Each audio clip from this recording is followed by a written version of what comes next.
हमारे चैनल को सब्सक्राइब करें और बेल आइकन दबाएं। दिल्ली के अलग अलग हिस्सों में चेन स्नैचिंग, घरों में डकैती, सेंधमारी जैसी वारदातें अपनी चरम पर हैं। पुलिस के पास अभी तक इन सवालों का कोई जवाब नहीं है कि ये किसी एक ही गुट का काम है या फिर इन सभी वारदातों को अलग अलग गिरोह अंजाम दे रहे हैं। इन वारदातों में शामिल असामाजिक तत्वों का मुकाबला करने में पुलिस को खासी दिक्कतों का सामना करना पड़ रहा है और दोबारा से दिल्ली की एक कॉलोनी से ऐसी ही वारदात की खबर सामने आई है। बताया जा रहा है कि इस बार लूट के साथ गोलियां भी चलाई गई है।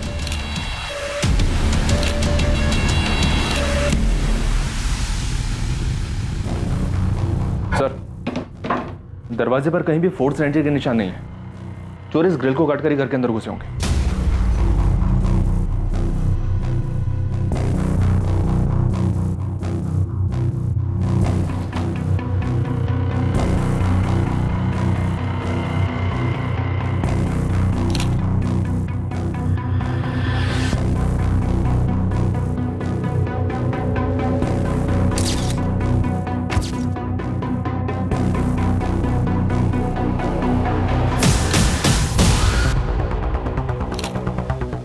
अंकुर, बुलेट शेल्स मिल गई?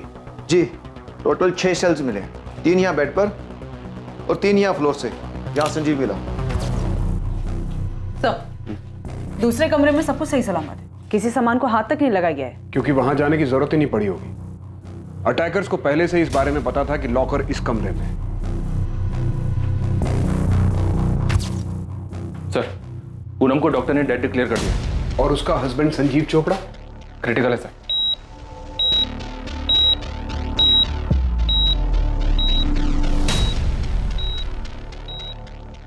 संजीव चोपड़ा ऑपरेशन थिएटर में जिंदगी और मौत के बीच संघर्ष कर रहा था। दिल्ली में इस डकैती और शूटआउट को एक रात पहले अंजाम दिया गया था।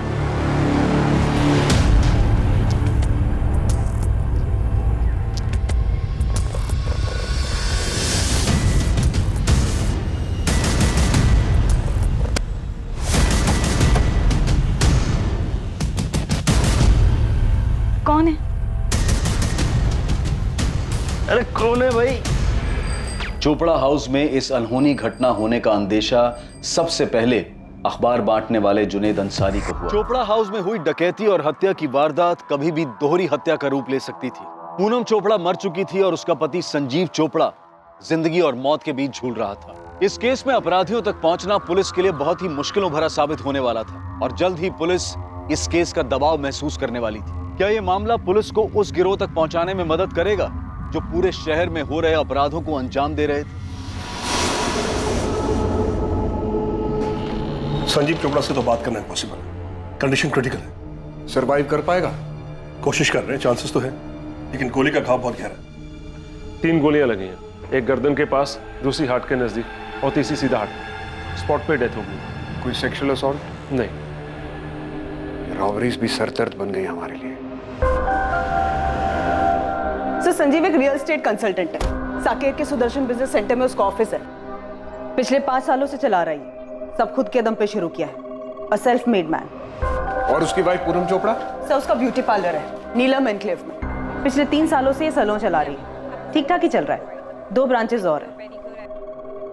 सर, ये संजीव के पेरेंट्स हैं।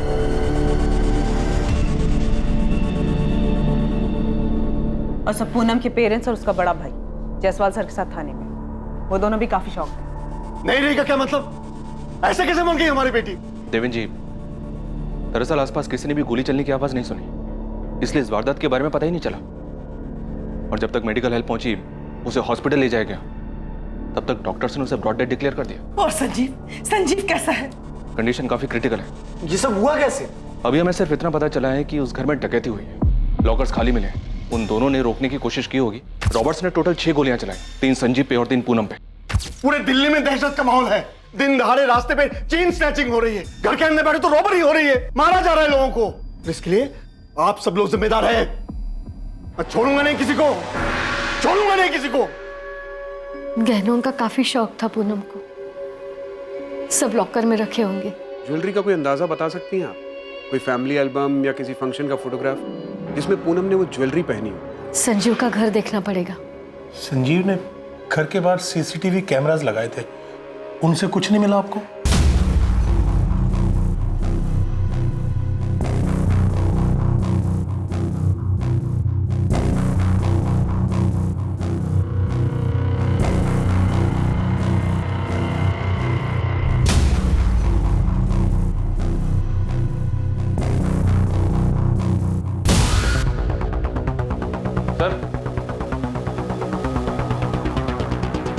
रिकॉर्डर इसी जगह पर होगा सर। रॉबर्ट सीसीटीवी रिकॉर्डर भी साथ ले गए। देखा हमने, 3 सीसीटीवी कैमरास लगे हैं। रॉबर्ट्स किचन की ग्रिल तोड़कर घर में घुसे, वहां भी सीसीटीवी कैमरा था, लेकिन उसके वायर्स काट दिए गए। वो अपने साथ सीसीटीवी रिकॉर्डर भी ले गए। देखिए, हम सेम मोडस ऑपरेंडी वाली रॉबरीज का पता कर रहे हैं। शायद आप लोगों के बेटे के घर में उन्हीं में से कोई घुसा। धनीराम जी, शायद आप कुछ जानते हैं। आपको कुछ बताना है? कुछ जानते हैं आप? जी, मैं जानता हूं ये किसने किया। किसने? तुम कुछ जानते हो मनोज? सर, मुझे पहले ही आप लोगों के पास आ जाना चाहिए था। मतलब ये प्लेन रॉबरी मर्डर नहीं है? तुम जानते हो कि ये किसने किया है? जानता हूँ सर। किसने किया है? सर, ये बल्लू ने किया है। कौन बल्लू? सर, बलराम जलोटा, मेरी छोटी बहन उषा का बेटा है। क्रिमिनल है सर। वो पहले भी संजीव को धमका चुका है। 15 लाख रुपए? किस बात के बल्लू? मेरा मुंह बंद करने के लिए वो फरीदाबाद वाली जमीन जो तुम्हें मिली है ना, वो डिस्प्यूटेड है और तुम नहीं चाहोगे कि उस पे मैं कोई सवाल खड़ा करूं। तुम बाहर में जाओ बल्लू, मैं एक दमड़ी भी नहीं दूंगा। सोच लो संजू, तुम्हारा काम ना बहुत अच्छे से चल रहा है, और वो भाभी का क्या बोलते हैं, ब्यूटी पार्लर, वो भी अच्छे से चल रहा है। तो 15 लाख कोई बड़ी रकम नहीं है। और हाँ, कह के जा रहा हूं और लेके भी जाऊंगा। और हाँ, नहीं मिला ना तो कोई बात नहीं। तुमको पता है ना कि मेरे ऊपर पहले से 2 मर्डर चार्जेस हैं। भैया, आप तो जानते हैं, जब पहली बार मर्डर केस में बल्लू का नाम आया था, हमने तभी उसे अपने घर से निकाल दिया था। 1 साल हो गया, ना उससे देखा है ना उससे बात की। मैं क्या करूं? वो बार बार संजीव को धमकी दे रहा है। भैया, इसके पहले वो कुछ और करे, आप मेरी बात मानिए, आप पुलिस के पास जाइए। बल्लू मेरा बेटा ही नहीं है, मैं नहीं मानती हूँ उसे अपना बेटा। अपने घर का लड़का अपने ही घर में ऐसा डका डाल रहा है। थाने चल, अब कंप्लेंट करने के अलावा और कोई चारा नहीं है। नहीं पापा, उसने धमकी दे रखी है। अगर हम पुलिस को बताएंगे तो मुझे या फिर आपको मार डालेगा। आप तो जानते हो बल्लू कैसा है। तो क्या करेगा तू? उसे देगा 15 लाख रुपए। तू अभी के अभी मेरे साथ पुलिस स्टेशन चल। चल सर, 3 हफ्ता पहले हमने इस बलराम के नाम पर मयूरपुरी पुलिस स्टेशन में शिकायत भी दर्ज की थी। बलराम उर्फ बल्लू की सारी डिटेल्स और अपनी बहन का एड्रेस भी दीजिए हमें। संजीव चोपड़ा? मतलब तुम ये कह रहे हो कि तुम्हारे जीजा ने तुम्हारी बहन का मर्डर किया है? इसके पीछे वही है सर। सर, पूनम को डर था कि संजीव उसे मारने की प्लानिंग कर रहा है। क्या कह रही हो पूनम? संजीव तुझे मारना चाहता है? हाँ मनोज, मुझे उसकी आंखों में दिख रहा है। कुछ समय से कुछ ज्यादा ही अच्छा पेश आ रहा है, और मुझे पूरा यकीन है कि उसके दिमाग में कुछ ना कुछ जरूर चल रहा है। अभी तो बहुत सारी अपॉइंटमेंट्स है संजीव, पॉसिबल नहीं हो पाएगा। पूनम, अपॉइंटमेंट्स तो रोज ही रहेंगे यार। एक काम करते हैं, आज पिक्चर चलते हैं, और डिनर भी बाहर ही करेंगे। अब आज तो पॉसिबल नहीं हो पाएगा। मैं खुद नहीं जाता, मैं आता हूँ 15 मिनट में, तुम तैयार रहना बस। समझा करो डालेंगे यार, आज मूड है यार। मनोज, मुझे लग रहा है कि संजीव कुछ तो प्लान कर रहा है, मारना चाहता है वो मुझे। आई एम डैम श्योर कि बाहर उसका कोई अफेयर चल रहा है। देखो मनोज, तुम संजीव का नाम ले रहे हो, इसलिए मैं तुम्हें दोबारा बोल रहा हूँ। संजीव की कंडीशन काफी क्रिटिकल है। 50% ही चांसेस हैं कि वो सर्वाइव कर जाए। सर, ये बात आपने मुझे पहले भी बताई, लेकिन मैं जो कह रहा हूँ ये बात मुझे पूनम ने बताई है सर। ये रॉबरी नहीं हो सकती। सीसीटीवी रिकॉर्डर गायब है। संजीव का काम है सर, ये पूनम को मारना चाहता था वो। सर, मैंने तो पूनम से कहा था कि चल के पुलिस में कंप्लेंट कर दे। तो फिर तुमने कंप्लेंट क्यों नहीं की? सर, मुझे वक्त ही नहीं मिला। अभी 1 हफ्ते पहले हमारी बात हुई दशहरे पर, हम मिलकर बैठकर बात करने वाले थे इस बारे में, लेकिन उससे पहले ही ये सब। तुम्हारे पेरेंट्स इस बात को जानते हैं? सर, मुझे नहीं लगता, क्योंकि मैंने नहीं बताई ये बात। और अब ये सब देखकर लग रहा है कि पूनम ने भी माँ बाबा से ये सब बात नहीं कही होगी। क्या ये रॉबरी के दौरान हुई हत्या नहीं थी, जैसा कि दिल्ली में अनियंत्रित रूप से हो रहा था? संजीव की तरफ से उसके पिता का यह कहना था कि इस घटना का जिम्मेदार संजीव का कजन, उसकी बुआ का लड़का बलराम जलोटा उर्फ बल्लू था, जिसका पहले से ही क्रिमिनल बैकग्राउंड था। वहीं दूसरी तरफ पूनम के भाई मनोज का कहना था कि संजीव ने ही पूनम को मरवाया है।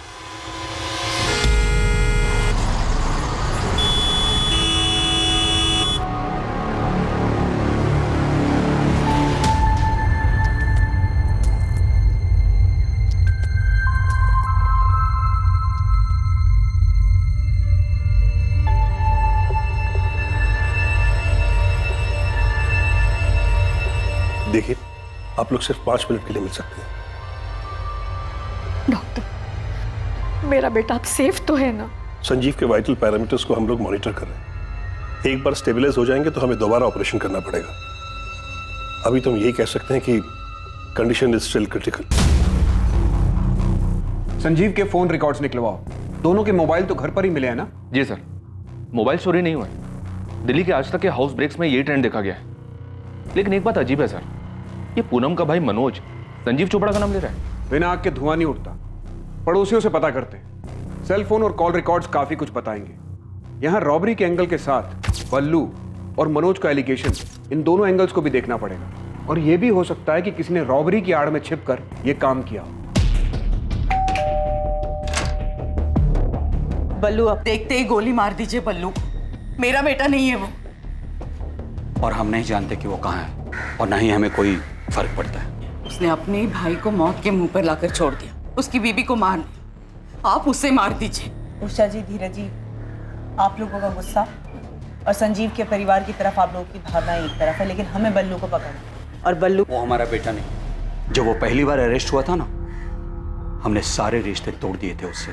बलराम जलोटा और बल्लू के नाम से कुछ 1 महीने पहले हमारे यहाँ कंप्लेन दर्ज हुई है। कंप्लेनेंट उसका कजन संजीव और उसके पिता धनीराम है। सर, संजीव और उसकी वाइफ पूनम के बारे में तो सुना ही होगा आपने। हाँ आरती, पता चला।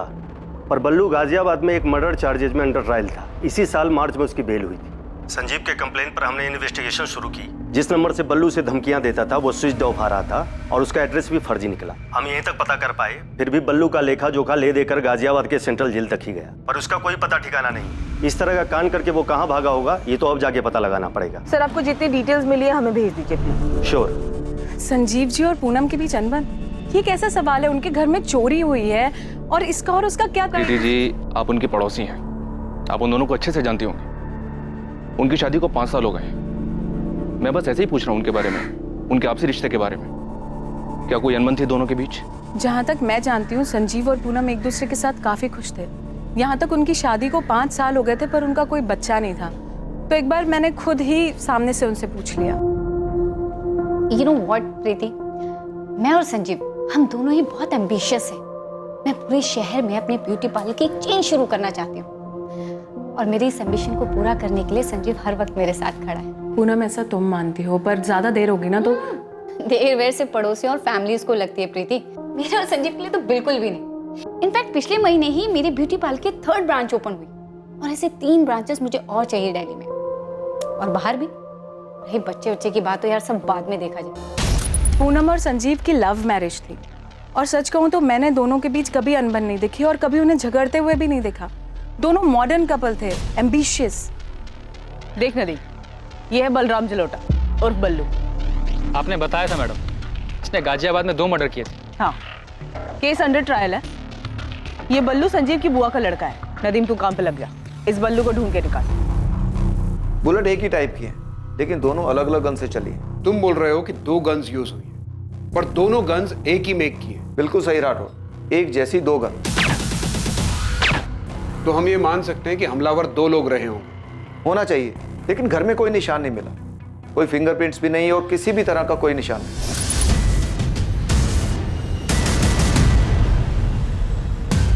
हमलावरों ने ग्लव्स पहने होंगे, इसलिए ना घर पे कुछ निशान मिला, ना उस किचन ग्रिल पे कुछ मिला जहां से वो लोग अंदर घर में घुसे। .25 कोलेट गन यूज हुई। काफी कॉमन गन है। हाँ, कई सारी गैंग्स इसे यूज करती हैं और ग्रे मार्केट में भी बिना लाइसेंस के बड़े आसानी से मिल जाती है। आपकी फाइंडिंग के हिसाब से न्यूज़पेपर डिलीवरी वाले ने सुबह ये डिस्कवर किया कि इस घर में ऐसा कुछ हुआ है, तो उस हिसाब से किसी पड़ोसी ने गोली चलने की आवाज नहीं सुनी, तो डेफिनेटली दोनों गन्स पर साइलेंसर लगे हों। फिलहाल हमारे सामने 2 एंगल है। पहला एंगल संजीव का कजन बलराम जलोटा उर्फ बल्लू, जो ऑलरेडी क्रिमिनल है, और दूसरा एंगल संजीव खुद, जैसा कि पूनम का भाई मनोज बता रहा है। दोनों इंटरनल एंगल्स हैं, घर से जुड़े हुए। हम ये भी सोच रहे हैं कि इस सब से परे ये किसी गैंग का काम हो सकता है। क्राइम का मोटिव इंटरनल हो सकता है, लेकिन सीन ऑफ क्राइम से ऐसा लगता है जैसे किसी हिस्ट्री शीटर्स की इसमें इन्वॉल्वमेंट। किसी पुराने हिस्ट्री शीटर से बात करके देखो, वो इस क्राइम सीन को अच्छे से रीड कर सकता है। क्या कान भरे हैं तुम लोगों ने पुलिस के?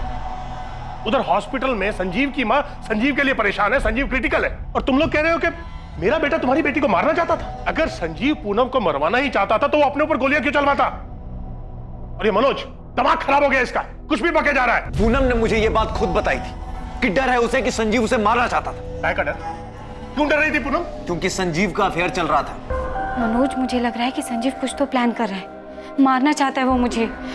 आई एम डैम श्योर कि बाहर उसका कोई अफेयर चल रहा है। अफेयर चल रहा है? किसके साथ? अभी तो नहीं जानती, पर बहुत जल्दी जान जाऊंगी। कैसे? पता करवा रही हूँ मैं, पर इतना तो यकीन है कि संजीव अंदर ही अंदर कुछ तो प्लान कर रहा है। क्या पता कर रही थी पूनम? उसे क्या मिला? उसने सबको बताया क्यों नहीं? बोलो। अरे मिलता कैसे? ये सब तो उस बल्लू का किया धरा था। वो मेरे बेटे को धमका रहा था और इस बात को पूनम अच्छी तरह से जानती थी। अगर पूनम को किसी बात से डर लग रहा था तो वो सिर्फ तुझे कहकर ही चुप क्यों हो गई, और किसी से क्यों नहीं कहा? यही बात तो मैं पूछ रहा हूं उससे।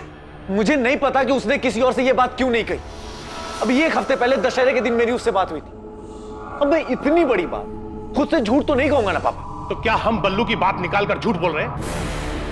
पूनम भी अच्छी तरह से जानती थी कि बल्लू संजीव को धमका रहा है। हमने उसकी पुलिस कंप्लेंट भी की थी। सर, एक कड़ी मिली है, जितेंद्र प्रसाद नाम है, अभी तिहाड़ जेल में है। ऐसे ही सिमिलर केस में कन्विक्ट हुआ है, रॉबरी कम मर्डर। जेल एसपी को इन्फॉर्म करो, मुझे अभी जितेंद्र प्रसाद से बात करनी है। आधे घंटे में पहुंच रहा हूँ। ओके सर, मैं मैसेज भिजवाती हूँ।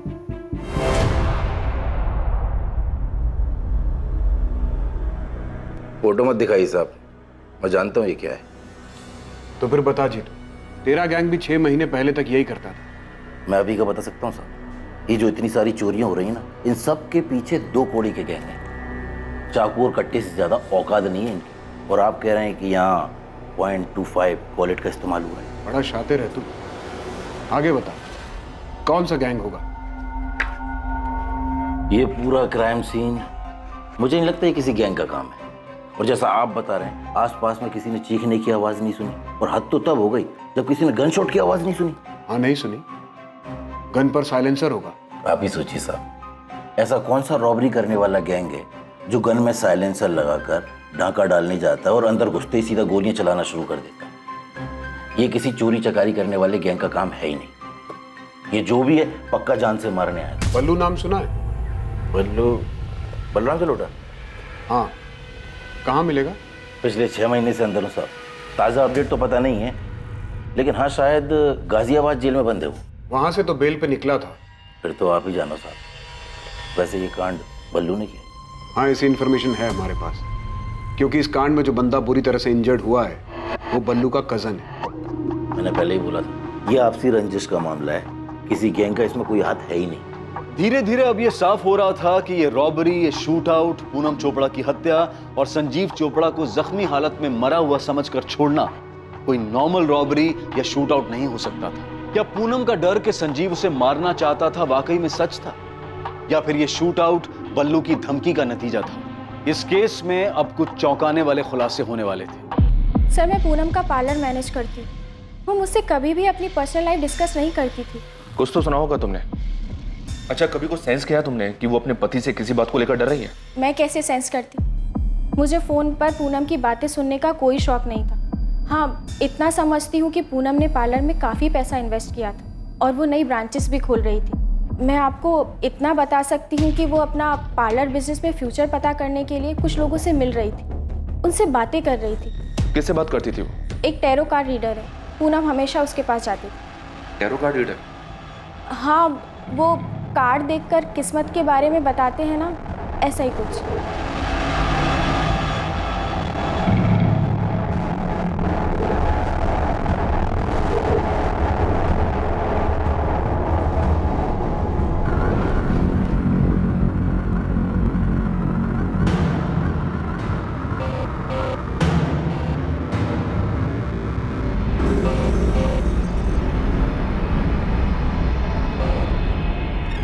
इसका क्या मतलब है तारा?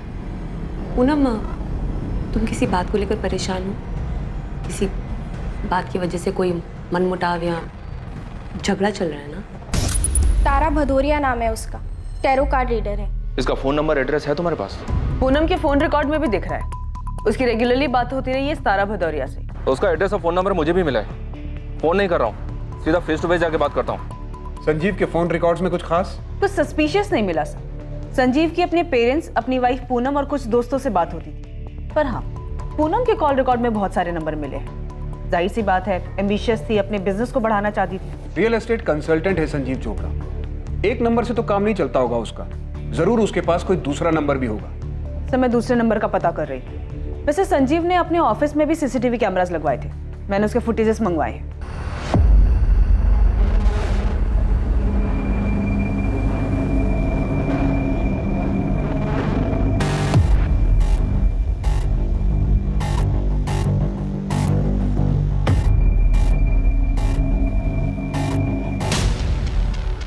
बेल से बाहर आने के बाद ये बल्लू संजीव के ऑफिस में कई बार गया है।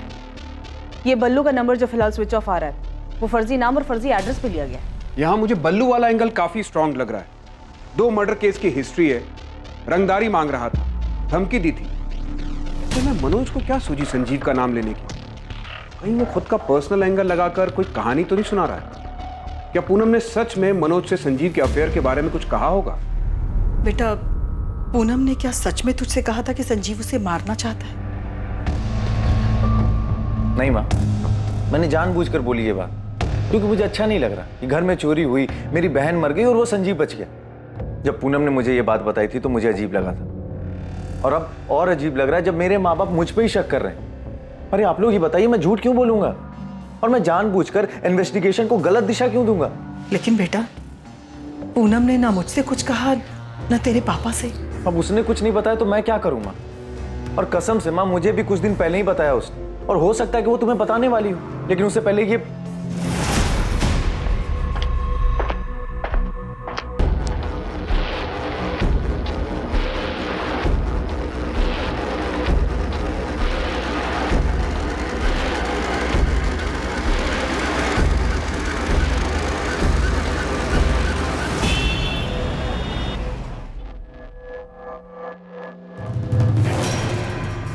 अरे मैडम, आपने फोन किया तो आप बताइए ना, आप कौन बोल रहे हो? मैं असिस्टेंट सब इंस्पेक्टर आरती त्रिवेदी बोल रही हूँ, रसिक विहार पुलिस स्टेशन से। मैं गिरीश रावत बोल रहा हूँ। पूनम चोपड़ा को तो जानते ही होंगे आप?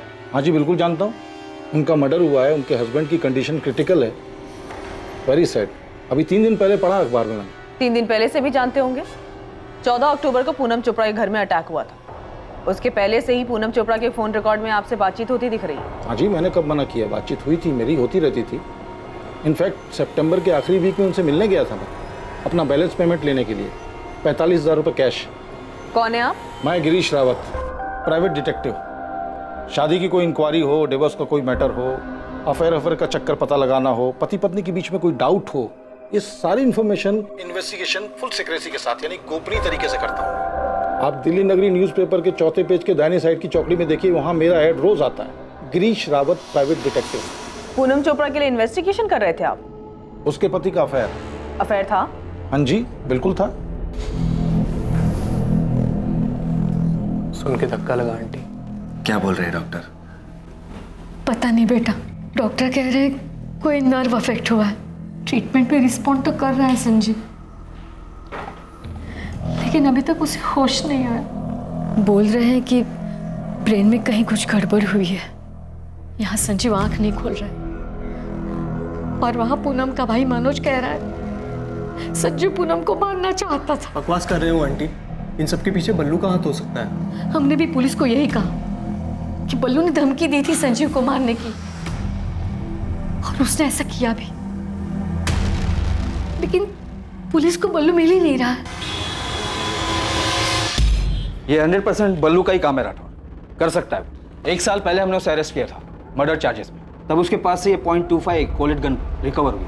हमारे केस में ये मर्डर वेपन था, और बल्लू ने ये गन उस्मान शेख से खरीदी थी। सूट कर रही है आपके हाथ में बल्लू भैया, शूट करने के लिए एकदम मक्खन है ये। .25 बुलेट। 2 लोग को मारना है उस्मान, ट्रायल करके देख लो। जिस डबल मर्डर केस में बल्लू को बेल मिली, उसमें यही गन यूज हुई थी? हाँ, यही गन रिकवर हुई थी बल्लू के पास से। तुम्हारे यहाँ जो कांड हुआ उसमें बल्लू ही शामिल है। उसने संजीव से कुछ पैसे वैसे मांगे थे, संजीव ने नहीं दिए होंगे। गलती हमारी तरफ से भी हुई है। बल्लू को बेल मिलने के बाद से हर हफ्ते उसकी हाजिरी लगवानी थी, पर सितंबर के दूसरे हफ्ते के बाद से वो आया ही नहीं। और कैसे कट रही तेरी जिंदगी बल्लू? बस कट रही प्रदीप जी। कुछ सीधा चालू किया या फिर वही उल्टा काम? उल्टा पुल्टा सारे काम एकदम बंद। अभी आजकल वो भाई के साथ वो क्या बोलते हैं, जमीन खरीदने बेचने का, प्रॉपर्टी डीलिंग ना, उसके काम में हाथ पैर मार रहा हूँ। उधर भी तू रंगदारी झाड़ रहा होगा। 14 सितंबर को बल्लू आखिरी बार आया था। फिर कांस्टेबल प्रदीप भारती छुट्टी पर गए। बाकी यहाँ पर किसी को ध्यान नहीं आया बल्लू का। और वहाँ मयूरपुरी थाने में संजीव और उसके फादर ने बल्लू की कंप्लेंट कर दी थी और वहाँ के पीआई गाजियाबाद जेल में इंक्वायरी करे। बात यहाँ तक आई नहीं और जब मैंने कांस्टेबल भारती से पूछा तो उसने यही कहा कि उसे पहले से ही शक था कि बल्लू किसी एक्सटॉर्शन के जुगाड़ में लगा हुआ है। शरद, मुझे उस गन सेलर उस्मान शेख की डिटेल्स चाहिए। अभी तो हमारे हाथ में नहीं है, लेकिन उस्मान शेख के लिए 1 साल से मैनहंट जारी है। कोई साथी भी था क्या बल्लू का? नहीं, जहाँ तक हमें पता है बल्लू अकेला ही काम करता था। यहाँ तो 2 लोगों के होने के चांसेस है। अगर इसमें बल्लू था तो उसके साथ कोई और भी था, क्योंकि गोलियां 2 लोगों ने चलाई हैं। मैं पता करता हूँ, देखते हैं उसके साथ कोई साथी था या नहीं। लेकिन फिलहाल हमें उस्मान शेख को ढूंढना होगा। बल्लू की पुरानी गन तो हमारे पास है। बल्लू दूसरी गन के लिए 100% उस्मान के पास ही गया होगा।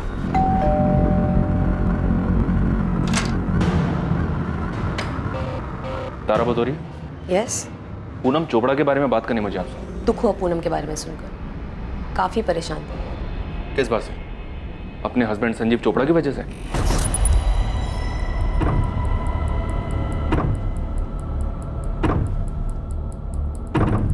पूनम जानना चाहती थी कि उसके हस्बैंड का अफेयर किस लड़की के साथ था, और ये जानना मेरे लिए चुटकी बजाने के बराबर था।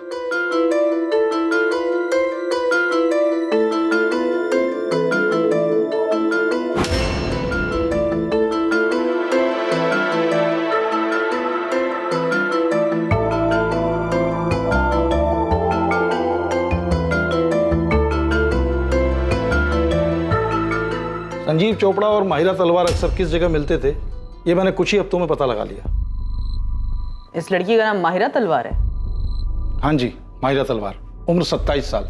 ये साकेत के एक सुपर स्टोर में सेल्स वुमेन का काम करती है। थर्सडे को माहिरा की छुट्टी होती है। इस दिन वो और आपके हस्बैंड दोनों गुरुग्राम के एक होटल में मिलते हैं। बाकी फ्राइडे टू वेडनेसडे कॉफी पे मिलते हैं रोज। ये सब कब से चल रहा है उन दोनों के बीच? देखिए, साथ में सिर्फ कॉफी ही नहीं पीते, फिजिकल रिलेशन भी है। और ये सब रातों रात नहीं होता। मेरे ख्याल से कम 1 साल से साथ में है। मतलब संजीव मुझे धोखा दे रहा है ना? संजीव और माहिरा के बारे में मुझे जो कुछ मालूम पड़ा मैंने सब कुछ पूनम को बता दिया। और हाँ, एक बात और, रौनक विहार में माहिरा अकेली रहती है। 1 BHK अपार्टमेंट। लेकिन संजीव के फोन रिकॉर्ड में तो हमें इस माहिरा का नंबर नहीं मिला। 4440981 संजीव का दूसरा नंबर। पूनम ने अपने भाई से कहा था कि उसे डर है कि संजीव उसे मारने का प्लान कर रहा है। ये बात तुम जानते थे? जी, वो अपने हस्बैंड को लेकर काफी परेशान थी। उसका हस्बैंड उसे जान से मारना चाहता था, इसलिए उसने ये खुलकर कहा था आपसे? क्या संजीव उसे मारना चाहता था? हाँ, अभी आपने ही तो कहा कि वो संजीव को लेकर काफी परेशान थी, उसके अफेयर की वजह से। नहीं इंस्पेक्टर, मैंने आपसे ये कहा कि मैं ये जानती हूँ कि पूनम अपने हस्बैंड को लेकर परेशान थी, लेकिन मैं ये बिल्कुल नहीं जानती थी कि संजीव उसे मारना चाहता था। तो फिर आप और क्या जानती हैं? मैं ये तो नहीं जानता कि ये सब हुआ कैसे, पर आप उल्टा कह रही हैं। मैं आपकी बात मान लेता अगर आप ये कहती कि पूनम अपने हस्बैंड को मारने का प्लान बना रही थी। क्या पूनम भी अपने हस्बैंड को मारने का प्लान बना रही थी? देखिए इंस्पेक्टर, मुझे कोई अंदाजा नहीं है कि संजीव पूनम को मारना चाहता था।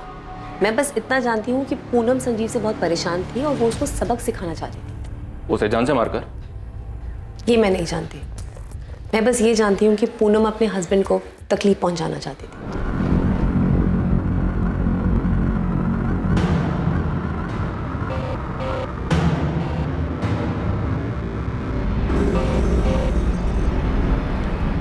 Ten of swords. क्या मतलब है इसका? मुझे कोई धोखा देने वाला है?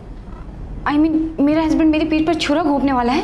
पूनम, तुम हमेशा पहले अपने पार्लर बिजनेस के बारे में पूछते थे, लेकिन अब ऑल ऑफ अ सडन तुम्हारे संजीव के बीच में सब ठीक है ना? धोखा दे रहा है वो मुझे तारा।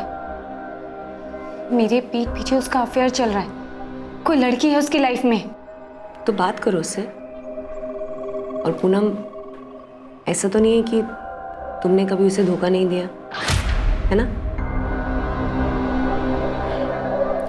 तुम रिलैक्स करो। तुम मेरी हेल्प कर सकती हो प्लीज? तुम कुछ करो ना संजीव का।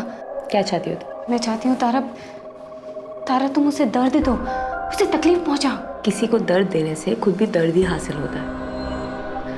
तुम्हें चाहिए कि सबसे पहले तुम अपनी तकलीफ कम करो। वो अचानक ही मुझ पर मेहरबान हो गया है, बहुत केयर करने लगा है मेरी, वक्त बिताना चाहता है। अभी तो बहुत सारी अपॉइंटमेंट्स है संजीव, पॉसिबल नहीं हो पाएगा। पूनम, अपॉइंटमेंट्स तो रोज ही रहेंगे यार। एक काम करते हैं, आज पिक्चर चलते हैं, और डिनर भी बाहर ही करेंगे। अब आज तो पॉसिबल नहीं हो पाएगा। मैं खुद नहीं जाता, मैं आता हूँ 15 मिनट में, तुम तैयार रहना बस। समझा करो डार्लिंग यार, आज मूड है यार। कुछ तो चल रहा है उसके दिमाग में तारा। अपने थॉट्स पर काबू रखो और मेरी बात मानो, संजीव से बात करो, ओके?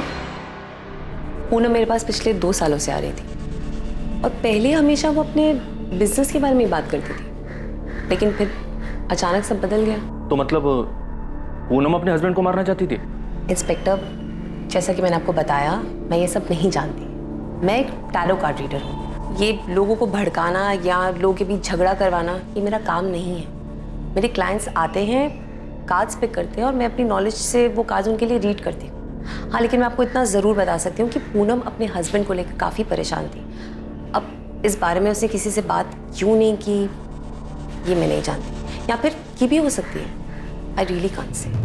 हाँ, पूनम मारना चाहती थी अपने पति को, लेकिन ये जो हुआ है ये पूनम ने करवाया है, ये मुझे नहीं पता। पर पूनम ने तो यही कहा था ना कि वो अपने पति से छुटकारा पाना चाहती थी। नहीं, मुझसे ऐसा नहीं कहा। मुझसे तो सिर्फ हेल्प मांगी थी। कैसी हेल्प? कुछ था उसके दिमाग में, कोई आइडिया, बस उसी को पूरा करने की हेल्प मांग रही थी मुझसे। दिल्ली के गौतम नगर के एक घर में लूट। चांद विहार में लूट के वक्त लुटेरों को रोकने की कोशिश में घर का एक आदमी मारा गया। मयूर विहार में। पूनम जी, आप मुझसे क्या चाहती हैं ये बताइए। गिरीश जी, मुझे अपने पति से छुटकारा पाने के लिए आपकी हेल्प चाहिए। देखिए, आप घबराइए मत, सब कुछ रॉबरी जैसा ही लगेगा। पूनम जी, देखिए ये मेरा काम नहीं है। आपने अपने हस्बैंड के बारे में जानकारी चाहिए, मैंने आपको दी। अब आपको एडवाइस दे सकता हूँ कि आप उनसे डिवोर्स लीजिए और उनसे अलग रहिए। लेकिन ऐसा जो आप चाह रही हैं, ये मेरा काम नहीं है। ये क्राइम है, पागलपन है। और मैं आपको बताऊँ, ऐसी सोच को अपने ऊपर हावी मत होने दीजिए आप। यू आर राइट, मुझे अपने हस्बैंड से बात करनी चाहिए। गिरीश जी, जब आपको मालूम था तो आपने हमें सामने से कॉल क्यों नहीं किया? क्या बताता मैडम मैं आपको कि उसके दिमाग में क्या चल रहा है, ये बताता? यस, यही बताते। आपको पहले से अंदाजा था कि ऐसा कुछ होने वाला है, जो कि हुआ भी। पहले हमें लगा कि रॉबर गैंग का काम है, बाद में ये पूनम के भाई ने बताया कि संजीव उसे मरवाना चाहता है, फिर ये बल्लू का नाम सामने आया। अब आपसे पता चल रहा है कि पूनम भी अपने हस्बैंड को मरवाना चाहती थी। मैडम, ये कोरा ख्याल था उसके मन का। वो अपने पति के अफेयर को लेकर परेशान चल रही थी, तो आ गया होगा उसके दिमाग में ऐसा कुछ। ये सिर्फ और सिर्फ ख्याल था, जो कि अब हकीकत है। गिरीश जी, उस टैरो कार्ड रीडर तारा ने भी यही कहा था सर, कि पूनम अपने हस्बैंड को सबक सिखाना चाहती थी। और सर, उस डिटेक्टिव गिरीश ने भी यही कहा था कि पूनम रॉबरी की आड़ में मर्डर का प्लान बना रही थी, जो कि ऑफकोर्स उल्टा पड़ गया। साला भाई ढिंडोरा पीटता है कि उसकी बहन को डर था कि उसका पति उसे मारने वाला है। यहाँ तो पूरा ही उल्टा है। खबरी नदीम का फोन है सर, हो सकता है हमलावरों के बारे में कुछ हाथ लगाओ। हाँ नदीम, बोल, क्या खबर है? नाम लिखिए साहब, कमलेश रंजन और पंकज दास, ये दोनों शामिल है।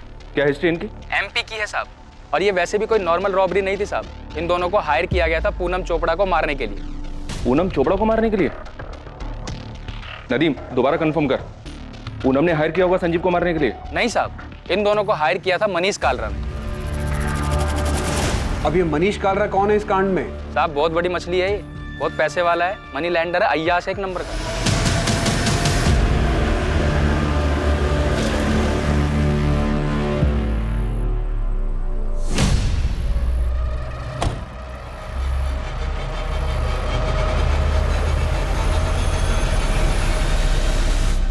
प्लान रेडी समझिए मनीष सेठ, बस आप फाइनल कीजिए कि कब, कैसे और कहाँ मारना है आपकी इस पूनम चोपड़ा को। जैसे मारना है मारो, लेकिन तड़प तड़प के मरनी चाहिए, इतना याद रखो। आप उसकी फिक्र मत करो, आप हमारा 2 लाख एडवांस दे दो।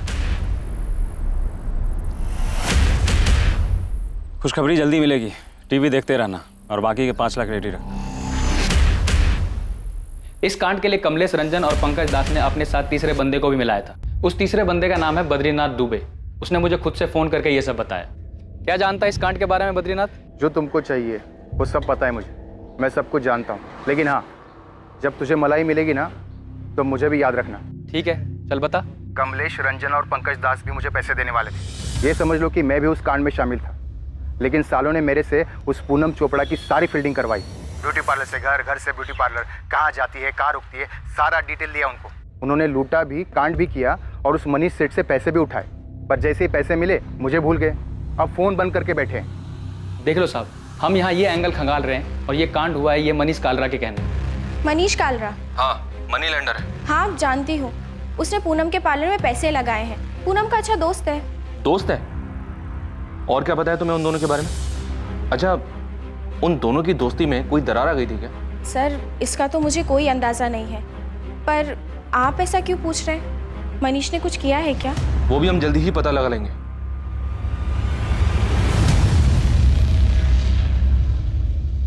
सबसे पहले इस क्राइम का शहर में हो रही बाकी लूट और रॉबरी जैसा ही लगना, उसके बाद संजीव चोपड़ा पर शक, फिर पूनम के खुद मास्टरमाइंड होने की संभावना का सामने आना, जहां उसके ही इशारों पर कराए गए अपराध में वो खुद ही निशाना बन गई। और अब सामने आया मनीष कालरा का नाम, पूनम का दोस्त जो हमेशा के लिए उसे रास्ते से हटाना चाहता था। क्या इन दोनों एंगल्स में कोई सच्चाई थी?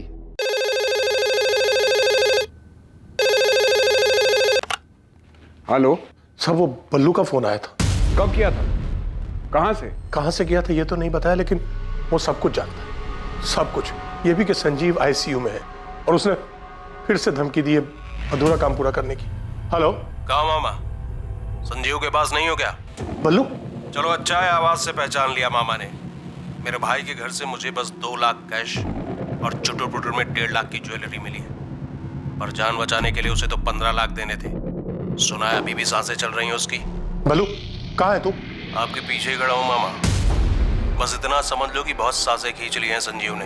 अब और जीना है उसको तो मुझे पैसे दे दो, देर नहीं हुई अभी, वरना कब कितना खून पानी ऊपर नीचे होता है उसका हर खबर मिलती है मुझे। 1-2 पाइप निकाल दूंगा, पूरा ऊपर पहुंच जाएगा। बल्लू, बल्लू सर, ये इसी नंबर से कॉल आया था। आप फिक्र मत कीजिए धनीराम जी, संजीव के लिए कांस्टेबल लगा रहा हूं यहाँ। पहले दिन से हम लोग यही कह रहे हैं कि ये सब बल्लू ने किया है। पता नहीं वो मनोज बार बार संजीव का नाम क्यों ले रहा है। वो बिजनेस तुम्हारा है पूनम, अब वो मुनाफे में रहे या घाटे में मुझे उससे कोई मतलब नहीं। मुझे नहीं पता कि संजीव ने तुम्हारा साथ किस लिए दिया, लेकिन मैं फेवर नहीं कर सकता। I am sorry. हो प्लीज, मैं तुमसे फेवर मांग भी नहीं रही हूँ मनोज। मैं सिर्फ पापा जी के गुरुग्राम वाले फ्लैट की बात कर रही हूँ। हाँ, तो वो फ्लैट मेरे नाम पर है। हाँ है, तो उसमें मेरा भी हिस्सा है। शायद तुम भूल रही हो, उस फ्लैट के हिस्से के बदले में पापा जी से तुमने बहुत पैसे ले लिए और शायद बर्बाद भी कर दी। मेरे सिर्फ एक केस करने की देर है मनोज, समझे? तो डिस्प्यूटेड प्रॉपर्टी हो जाएगी वो, और उसमें मेरा भी शेयर है, शायद तुम भूल रहे हो। हाँ, तो तुमने अपने शेयर के बदले में कैश ले लिया है ना। मनोज, मुझे सिर्फ पैसे चाहिए, एनी हाउ जरूरत है मुझे। अब चाहे तुम मार्केट रेट पे 50% कैश दो या फिर फ्लैट बेचकर मुझे पैसे दो।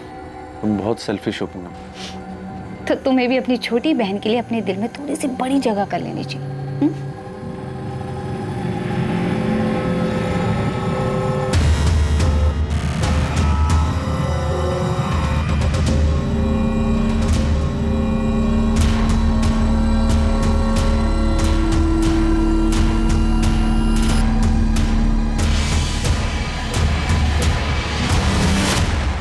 मनीष घर पर नहीं है। तो फिर कहाँ गया अवंतिका? कुछ काम से बाहर गए हैं। और कब गया? 2 दिन पहले। आपका पति 2 दिन से घर नहीं लौटा, पता नहीं कहाँ गया है, और आप ऐसे ही आराम से घर में बैठी हैं। क्योंकि वो कह कर गए हैं कि उन्हें आने में टाइम लगेगा। वो जहाँ कहीं भी छुपा हुआ है ना, उसको बता देना।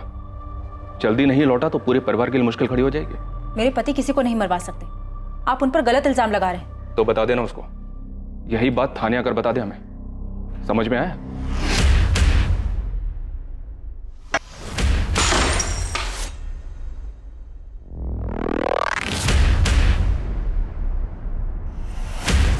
मैं तुम्हें बर्बाद कर दूंगी मनीष, कहीं का नहीं छोड़ूंगी तुम्हें।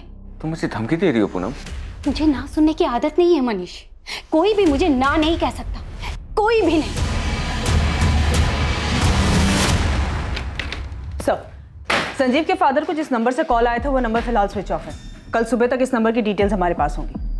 और सर, ये डिटेक्टिव गिरीश, ये मुझे कुछ ठीक नहीं लग रहा है। इसके पीछे मैंने अपने कुछ आदमी लगा दिए। अब ये मत कहना कि इसमें उसका भी कोई रोल है। सर, क्या है क्या नहीं ये तो नहीं पता, पर हाँ, ये गिरीश जिस तरीके का काम करता है, हिस्ट्री शीटर तो उसके कांटेक्ट में होंगे ही। तो क्या गिरीश ने हमें सिर्फ सुनाने के लिए कहानी बनाई है? चांसेस हैं सर। मेरा सवाल पूरा होने से पहले गिरीश का जवाब सामने होता था। सर, उसे देख के लग रहा था कि वो तैयार बैठा है। सर, मुझे लगता है पूनम के लिए गिरीश ने किलर्स अरेंज किए होंगे, पर दाव उल्टा पड़ गया। पूनम मारी गई और किस्मत से संजीव बच गया। पूनम का भाई मनोज खोसला, क्या मिला उसके बारे में? इंटरेस्टिंग। ठीक है, काम आएगा अपने। तो बहुत दिमाग लगा के इस गिरीश ने कहानी बनाई कि पूनम उसके पास रॉबरी और मर्डर का प्लान लेकर आई थी। तो जो कहानी हमें गिरीश ने सुनाई उसमें सारे एंगल्स हैं। तो मुझे ऐसा लगता है कि गिरीश जैसे शातिर आदमी ने ये सारा प्लान रचाया है। सबके सब बहुत शातिर लोग हैं सर। किसी की क्रिमिनल हिस्ट्री, किसी की आपसी रंजिश। एक ये बल्लू है जो संजीव से पैसे मांग रहा था, और दूसरा ये मनीष कालरा। कहने को तो पूनम का इन्वेस्टर दोस्त है, पर इन दोनों के बीच चल क्या रहा था कुछ पता नहीं। और अब तुम्हें इस डिटेक्टिव गिरीश रावत के ऊपर डाउट है कि इसने पूनम की हेल्प की होगी इस कांड को करवाने में।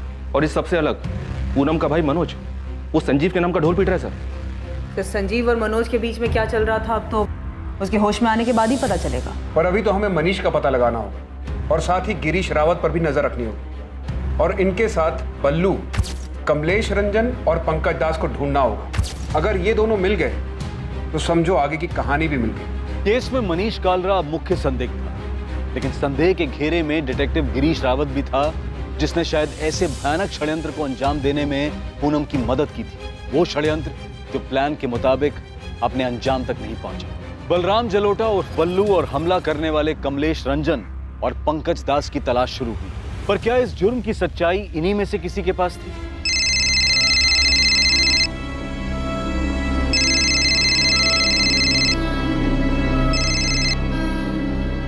शोएब, मुझे परेशान मत करो। होटल शाइनिंग मून, जहांगीरपुरा, यही बात मेरे सामने आकर बोल दो। मैं नहीं आऊंगी। आना पड़ेगा। मैं नहीं आऊंगी, सुना तुमने? तो तुम भी कान खोलकर सुन लो। एक फोन करने के बाद पुलिस भी तुम्हारी बात नहीं सुनेगी। तुम ब्लैकमेल कर रहे हो मुझे? ब्लैकमेल? तुमने मर्डर किया है माहिरा, पूनम को मार दिया है तुमने, और संजीव को मरने के लिए छोड़ दिया, तो कभी भी मर सकता है। मैंने कुछ नहीं किया है। होटल शाइनिंग मून 12 बजे आ जाना।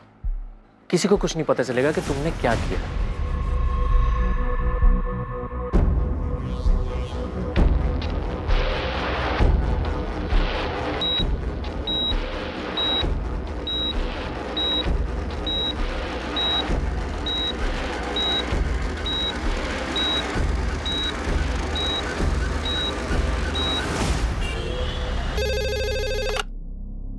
हेलो, मैंने कुछ नहीं किया है, मुझे फंसाया जा रहा है। कौन? मनीष कालरा? हाँ सर। अगर तूने कुछ नहीं किया है तो सामने आ। ये क्रिमिनल्स की तरह छुप छुप कर भाग क्यों रहा है? सर, आप लोग सारा इल्जाम मुझ पे डाल दोगे, जबकि सच तो यह है कि पूनम मुझे ब्लैकमेल कर रही थी। तेरे लिए अच्छा यही होगा कि तू सरेंडर कर दे। लेकिन सर, मैंने कुछ किया ही नहीं है। अगर तूने सरेंडर नहीं किया ना, तो हम तेरा जीना दुश्वार कर देंगे, और तेरे वो दोनों साथी कमलेश रंजन और पंकज दास को भी हम ढूंढ निकालेंगे।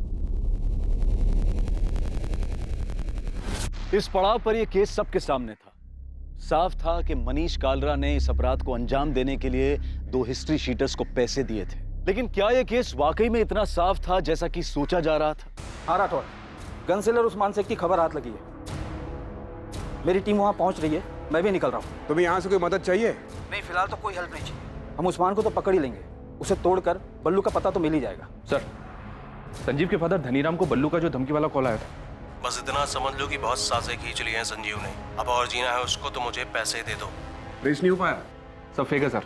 आईडी एड्रेस सब फर्जी यूज हुआ है। संजीव की कंडीशन में कोई इंप्रूवमेंट हुई? पेशेंट ट्रीटमेंट पर रिस्पॉन्ड कर रहा है। डॉक्टर, संजीव बात करने की कंडीशन में कब तक आ सकता है? ये बता पाना मुश्किल है, लेकिन इतना कंफर्म है कि पेशेंट सर्वाइव कर जाए। यमुना जी, यहाँ हॉस्पिटल में कोई माहिरा तलवार नाम की लड़की आई थी संजीव से मिलने? नहीं, पर ये माहिरा तलवार कौन है?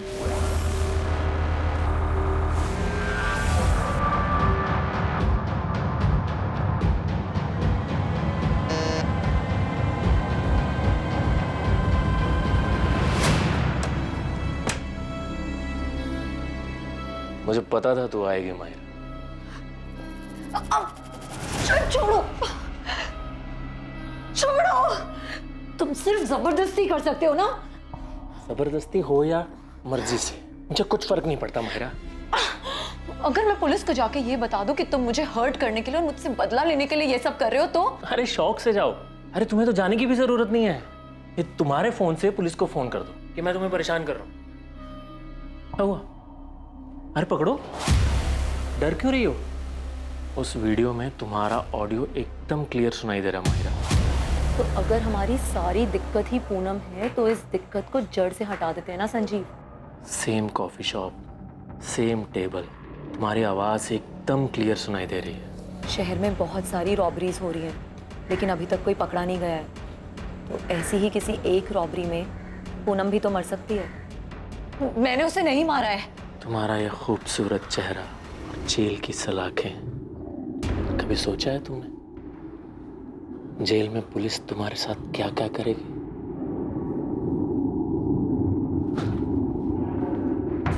खड़ी क्या हो? चल कपड़े उतारो।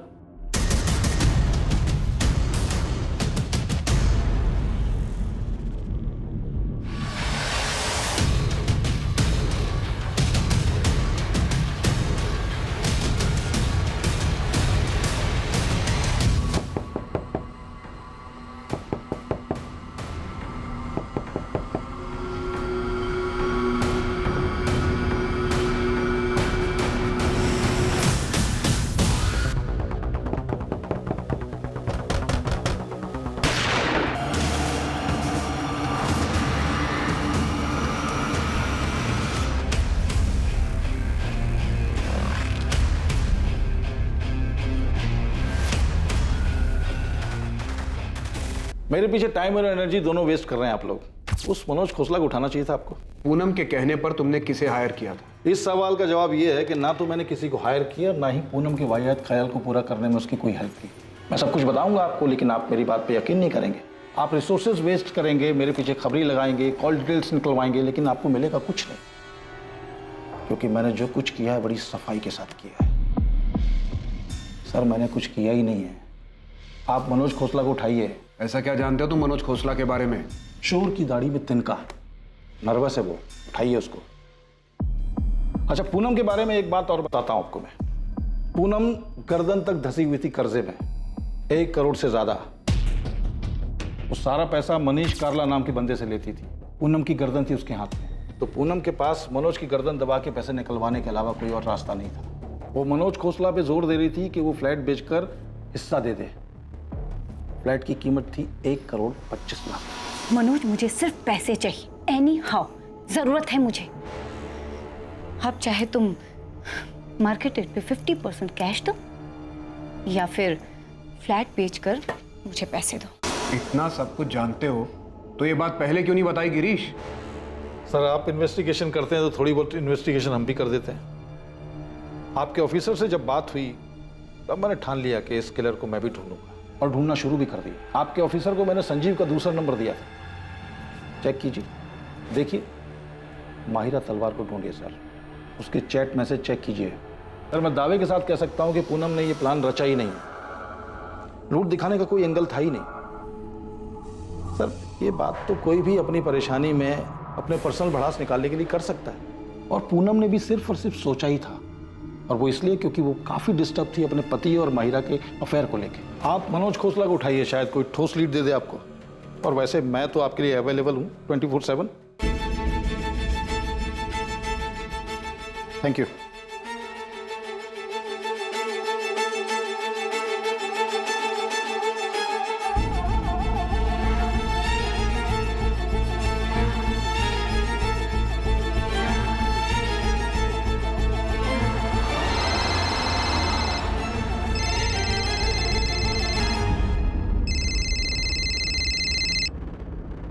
हेलो, माहिरा तलवार जी।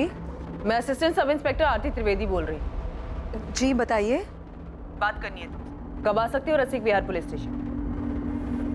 मैम कल मेरा वीकली ऑफ है तो मैं कल आ सकती हूँ। ठीक है, सुबह 10:30 बजे रसिक विहार पुलिस स्टेशन।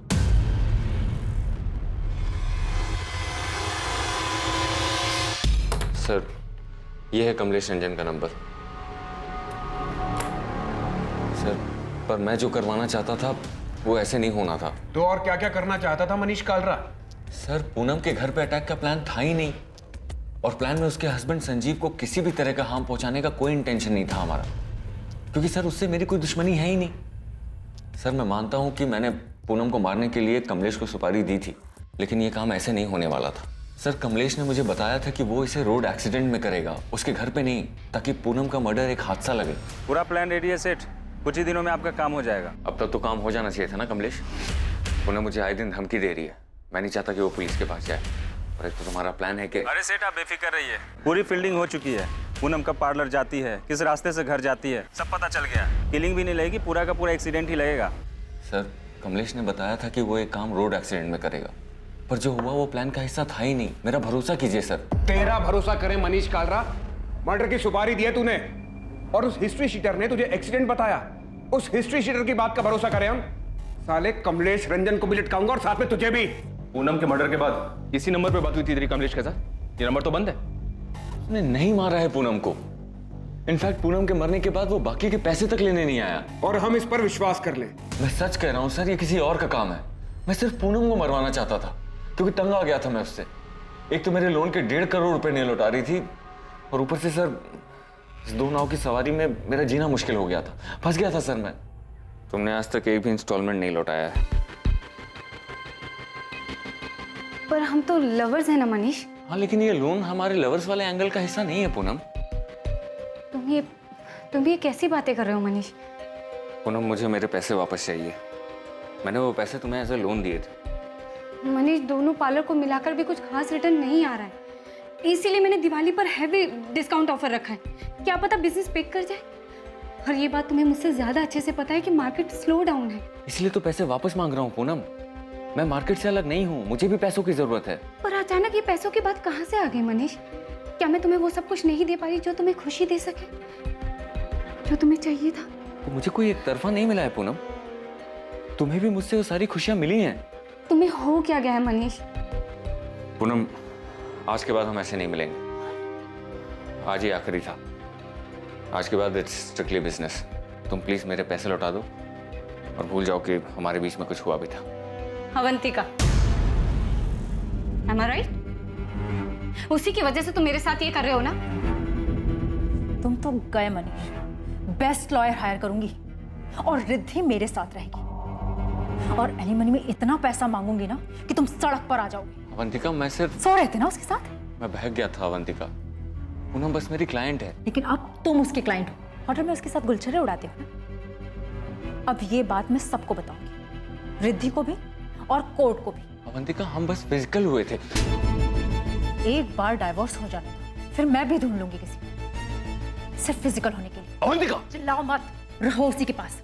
शादी करो या बाहर में जाओ, मैं तुम्हें रास्ते पर ला दूंगी, बर्बाद करके छोड़ूंगी। अवंतिका को अचानक सब कुछ पता चल गया, इसलिए अचानक तुम मुझे छोड़ रहे हो। अवंतिका मेरी वाइफ है, मेरी फैमिली है, और हम दोनों के बीच में जो हो रहा है वो कभी खत्म नहीं हो सकता मनीष।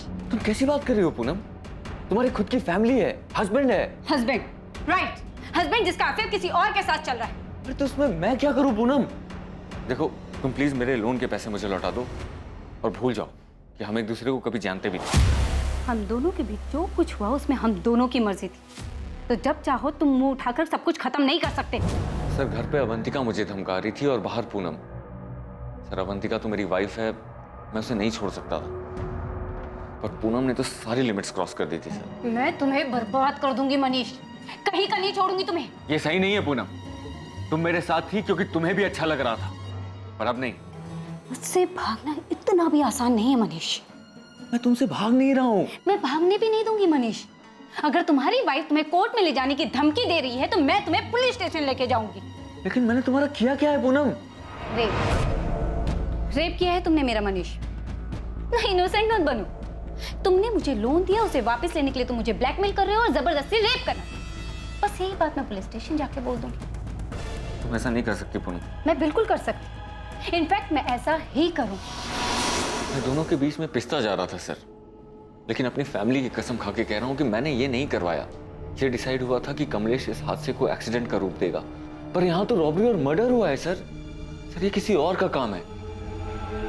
सर अभी जो नंबर मैंने आपको दिया था, सर जब पूनम के मर्डर की खबर आई थी ना, तो मेरी इसी नंबर पर कमलेश से बात हुई थी। ये क्या कर दिया कमलेश? दिमाग खराब हो गया है। ये खबर पढ़ के मैं खुद हैरान हूँ सेठ।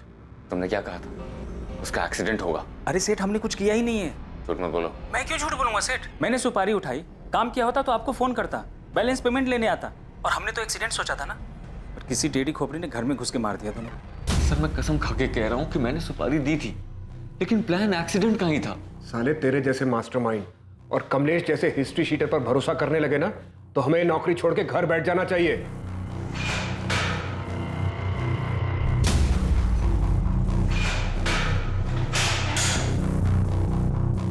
मैं गाजियाबाद निकल रहा हूँ। गन सेलर उस्मान शेख पकड़ा गया है। कमलेश रंजन पंकज दास के फोटो मिल गए सर, जल्दी पकड़े जाएंगे।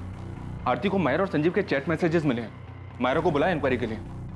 उधर भी कोई प्लानिंग चल रही थी? अभी तक पिक्चर क्लियर नहीं है सर। संजीव और मायरा का भी अफेयर चल रहा था। पूनम से छुटकारा पाने की बात चल रही थी। जितने लोगों का पता चला सबके पास अपना अपना मोटिव था, सब अपनी अपनी प्लानिंग में लगे थे। सर ये पूनम का भाई मनोज खोसला, इसको भी उठवाता हूँ। इस रॉबरी कम मर्डर के पीछे के षड्यंत्र की दस्तक हर तरफ से आ रही थी। इल्जाम किसी पर भी लगाया जा सकता था, या तो पूनम पर जो मर चुकी थी, या फिर संजीव पर जो बेहोशी की हालत में था। हर एक का मकसद और इरादा बिल्कुल फिट हो रहा था, लेकिन असली गुनहगार अब भी पहुंच के बाहर था। मैंने बल्लू को .25 कोलेट गन बेची थी, ये मैं यादव साहब को पहले ही बता चुका हूँ। लेकिन ये वाला कांड किसने किया ये मैं नहीं जानता। मैं बस गन बेचता हूँ साहब, उसे चलाने का काम नहीं करता। बल्लू को कितनी गन्स बेची है? 2। कब? यही कोई 1 महीना पहले। मतलब उसके बेल पे बाहर आने के बाद? हाँ। कहाँ? अबे बाजार मत लगाओ उस्मान, सीधा वो .25 कोलेट निकालो और साथ में 20 गोलियां। लग रहा है जज गई हाथ में। साइलेंसर भी देना। एक या दोनों के लिए? दोनों के लिए। 2 साइलेंसर्स खरीदे थे उसने? जी, 2 .25 कोलेट गन, 20 गोलियां और 2 साइलेंसर्स। ये सारा सामान बल्लू ने करीब 1 महीना पहले खरीदा है। मनोज को उठा लिया सर, उसे भी इंटरोगेट करूंगा। कर लो जायसवाल, लेकिन हमारा प्राइम सस्पेक्ट बल्लू ही है। मनीष कालरा भी शायद सच बोल रहा है कि उसने प्लान किया था सुपारी किलर कमलेश के साथ मिलकर, लेकिन काम जरूर बल्लू ही कर गया। सर मुझे माहिरा के चैट्स मिले, संजीव और किसी शोएब नाम के बंदे के साथ उसके जो चैट्स हैं उनसे काफी कुछ मिला है। शोएब के मैसेजेस से ये लग रहा है कि शोएब माहिरा को ब्लैकमेल कर रहा था। तो उसने मैसेज भेजा कि मैं अच्छी तरह जानता हूँ कि तुमने कैसे प्लान बनाया और कैसे अंजाम दिया। मैं उन दोनों को भी अच्छे से जानता हूँ जिसे तुमने भेजा था, फोन करो मुझे। अभी शोएब कौन है? सही है तो वही बताएगा। मैंने 2 कांस्टेबल भेजे उसे उठाने के लिए। वैसे इन मैसेजेस से ये लगता है कि शोएब काफी कुछ जानता था और इसी वजह से वो माहिरा को ब्लैकमेल कर रहा था। ये हो क्या रहा है? मनीष का पूरा चिट्ठा खुलता है, वो एक्सीडेंट का प्लान बताता है। बल्लू का सब कुछ क्लियर दिखाई दे रहा है, गन्स खरीदना, साइलेंसर खरीदना, और अब ये शोएब और माहिरा की नई एंट्री हो रही है। सर इस केस में सबकी किसी न किसी से रंजिश रही है। यहाँ तक कि पूनम और संजीव के बीच भी कुछ भी ठीक नहीं था। सब लोग बस एक मौके की तलाश में थे। दिल्ली और उसके आसपास के इलाकों में बलराम जलोटा उर्फ बल्लू की बड़े पैमाने पर तलाश शुरू हुई। माहिरा तलवार के एंगल को भी अनदेखा नहीं किया जा सकता था। उसके चैट मैसेजेस से साफ पता चल रहा था कि वो भी पूनम से छुटकारा पाने की फिराक में थी। संजीव जो उन हमलावरों के बारे में बता सकता था, वो अब भी बेहोश था। यार संजीव को होश ही नहीं आ रहा है। परेशानी की तो बात है यार, वो ऐसे ही रहेगा क्या पूरी लाइफ? नहीं यार ऐसे मत बोल, सब ठीक हो। यमुना, संजीव के अकाउंट में तो सिर्फ 6 लाख रुपए और वो बल्लू 15 लाख रुपए के लिए उसके पीछे पड़ा हुआ था। संजीव देता भी तो कैसे? कैसी हालत में पहुंचा दिया हमारे बेटे को। डॉक्टर भी कुछ बता ही नहीं रहे संजीव को कब होश आएगा। बोल रहे बाकी सब ठीक है। जब सब ठीक है तो वो होश में क्यों नहीं आ रहा है? संजीव चोपड़ा के माता पिता इस बात से चिंतित थे कि संजीव को कब होश आएगा और कब उसकी हालत फिर पहले जैसी सामान्य होगी। वहीं दूसरी ओर पूनम के माता पिता अब भी अपनी बेटी को खोने के गम से उभर नहीं पाए थे, और ना ही उनके परिवार को यह अंदाजा था कि संजीव और पूनम के बीच वास्तव में हालात कितने बिगड़ चुके थे। हाँ, मेरे और पूनम के बीच में फ्लैट को लेकर नोकझोंक हुई थी, लेकिन इसका मतलब ये नहीं है सर कि आप उसके मर्डर को लेकर के मुझ पे शक करें। मैंने संजीव का नाम लिया, इसलिए आप मुझसे पूछताछ कर रहे हैं। तुमने संजीव पर तो आरोप लगाया, पर अपने झगड़े के बारे में कुछ नहीं पता। अभी तुम ये बताओ, पूनम के साथ झगड़े की वजह कोई और भी थी क्या? बिजनेस में लॉसेस की वजह से पूनम को फ्लैट में हिस्सा चाहिए था। वो फ्लैट जो मेरे फादर पहले ही मेरे नाम कर चुके थे, और तुम उसे कुछ देना नहीं चाहते थे, और अब तो देने की जरूरत भी नहीं पड़ेगी, वो तो रही नहीं। कैसी बात कर रहे हैं आप? मैं अपनी बहन पूनम को क्यों मारूंगा सर? पूनम ने मुझे कॉल किया था ये बताने के लिए कि उसे संजीव से डर लगने लगा है। संजीव उसे मारने की प्लानिंग कर रहा है, और अब संजीव के फादर बीच में बल्लू का नाम घुसेड़ रहे हैं। सर आप ही सोचिए, बल्लू क्यों मांगेगा 15 लाख? एक शोषण मांगने वाले को यह पता होता है कि सामने वाला पैसे दे पाएगा या नहीं दे पाएगा। संजीव का रियल एस्टेट का बिजनेस बिल्कुल ठंडा चल रहा था, और उधर पूनम, सर पूनम ने भी जो 3rd ब्रांच खोली थी अपने पार्लर की, उससे भी कोई खास रिटर्न नहीं आ रहा था। सर पूनम ने बहुत पैसे लोन पे लिए हुए थे, और लाखों रुपए तो उसने संजीव को दिया था। उसके पैसे भी रख लिए और उसका मर्डर भी कर दिया संजीव ने। मर्डर करने का प्लान हमें तुम्हारी बहन की तरफ से भी मिला है। मिला होगा सर, और भी बहुत कुछ मिला होगा। संजीव और पूनम के अफेयर्स भी मिले होंगे, लेकिन सच सामने है सर। आज संजीव जिंदा है और मेरी बहन मर गई। अगर मेरी बहन ने यह प्लान किया होता तो आज वो जिंदा हो। सर आपको मेरे बारे में जो पता करना है, जिससे पूछताछ करनी है कर लीजिए, लेकिन सच यही है जो मैं कह रहा हूं। इन सब के पीछे संजीव है सर। गोली गलती से संजीव पे चल गई होगी और वो विक्टिम बन गया। कहो तो तुम्हारे और संजीव के सारे मैसेजेस दिखाऊं? काफी परेशान थे तुम दोनों। पूनम संजीव को नहीं छोड़ रही थी। तुम्हें लगा हॉस्पिटल नहीं जाओगी तो पुलिस के रडार से बच जाओगी। मैम हॉस्पिटल जाती भी तो क्या करती? संजीव से मिलने से पहले मुझे 1000 सवाल के जवाब देने पड़ते। संजीव और मैंने कई बार डिस्कस किया कि हम आगे क्या करेंगे, लेकिन संजीव में कभी हिम्मत ही नहीं थी कि वो सीधा सीधा जाके पूनम से बात कर सके। तुम उसे बता क्यों नहीं देते कि तुम किसी और के साथ रहना चाहते हो?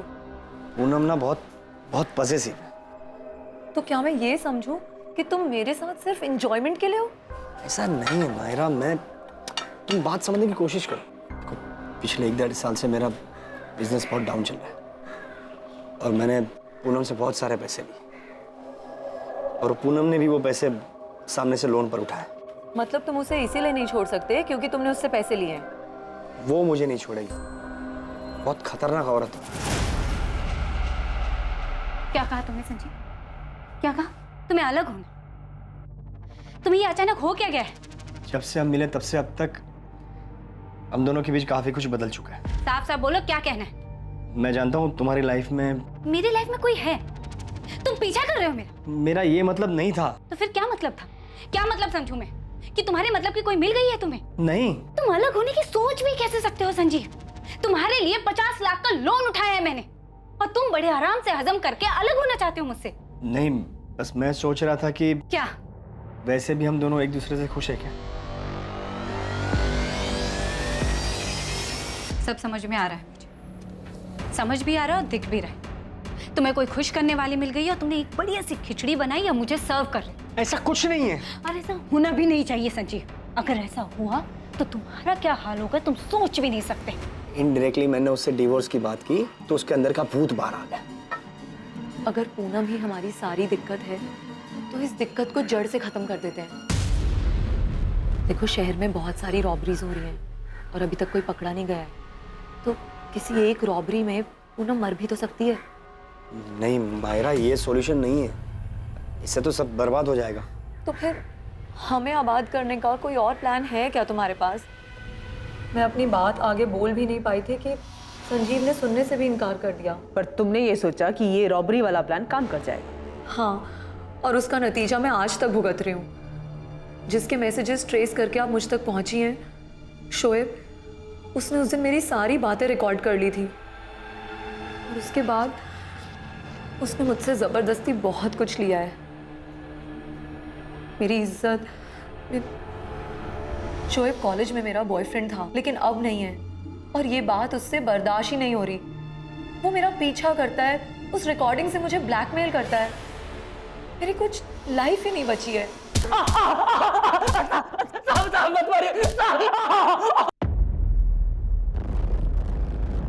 सब जानता है ना तू? बोल संजीव चोपड़ा घर में डाका किसने डाला? किसने डाका डाला? मैडम मुझे कुछ नहीं पता, मुझे सच में कुछ नहीं पता। तूने माहिरा को ब्लैकमेल किया, उसे होटल में बुलाया, ब्लैकमेल करके उसे यूज किया। मैडम मैं तो उससे प्यार करता हूँ मैडम। भले इसको प्यार कहते हैं? प्यार कहते हैं इसे? बता वो दोनों किलर्स कौन थे? किसने भेजा था उन्हें? माहिरा ने? बोल। मैडम मुझे सच में कुछ नहीं पता मैडम। मैंने तो बस संजीव और माहिरा की बातें सुनी थी और माहिरा को वापस पाने के लिए मैंने उनका वीडियो बनाया और उसको ब्लैकमेल करने लगा। मुझे माफ मैडम मैं आपके पैर पकड़ के माफी मांगता हूँ। मैं माहिरा के भी पैर पकड़ के माफी मांग लूंगा। प्लीज मुझे मत मारिए मैडम, प्लीज मुझे माफ कर दीजिए मैडम, प्लीज मुझे माफ कर दीजिए। सर ये मनोज इस केस में फिट ही नहीं बैठता है। इसके पेरेंट्स तो ये सुनकर शॉक्ड हो गए थे कि भाई बहन के बीच फ्लैट को लेकर झगड़ा चल रहा था। माहिरा से भी कुछ पता नहीं चला? तो शोएब कन्फेस कर रहा है, वो माहिरा को सिर्फ ब्लैकमेल कर रहा था, कोई एंगल नहीं है। तब तो एक ही एंगल बचता है, बल्लू का। सबसे पहले उसी का नाम आया था, सब फिट बैठता उस पर। हाँ नदीम बोल, बल्लू की कोई खबर? बल्लू की तो खबर नहीं मिली साहब, पर ये मनीष ने जिसको सुपारी दी थी कमलेश रंजन, वो वापस लौटा है। यहाँ हुसैन नगर में किराए पे कमरा उठाया है। तू नजर रख, मैं पहुंचता हूँ अभी। सर ये कमलेश रंजन वापस लौटा है। उठाओ उसे। ये तो साफ है कि पूनम चोपड़ा को मारने की सुपारी मनीष कालरा ने दी थी, लेकिन उसका कहना है कि मर्डर उसकी सुपारी पर नहीं हो। मनीष तो है हमारे पास लॉकअप। एक बार कमलेश हाथ लग जाए तो पता चल जाए कि कमलेश के दिमाग में क्या चल रहा है। कहीं उसने मनीष से कुछ झूठ तो नहीं बोला? ठीक है, मैं बात करता हूँ।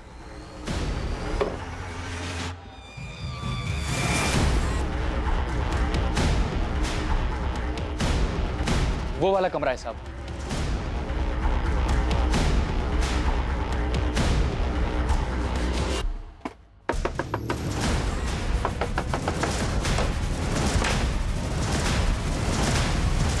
हमारा निशाना कभी नहीं चूकता। कमलेश रंजन, तुमने जो किया है उसे भुगतना तो पड़ेगा मनीष। तुमने अपनी कब्र खुद खो दी है। माफ कर दो मुझे, मैं तो बस सब पहले जैसा ठीक करना चाहता था। पहले जैसा अब कुछ नहीं रहा मनीष, सब कुछ बिगड़ चुका है। ये दरार तुमने पैदा की, खूनी बन गए तुम। कहाँ है तेरा साथी पंकज? पता नहीं साहब, ये कांड होने के बाद हम अपने अपने रास्ते निकल गए। उसके बाद बात नहीं हुई हमारी। वो कोलकाता की तरफ गया था। कैश कितना था और गहना कितना मिला? काहे का कैश? अबे वो कमलेश, ज्यादा होशियारी मत कर, समझा? वो मनीष हमारे हाथ में है, प्लान जानते हम।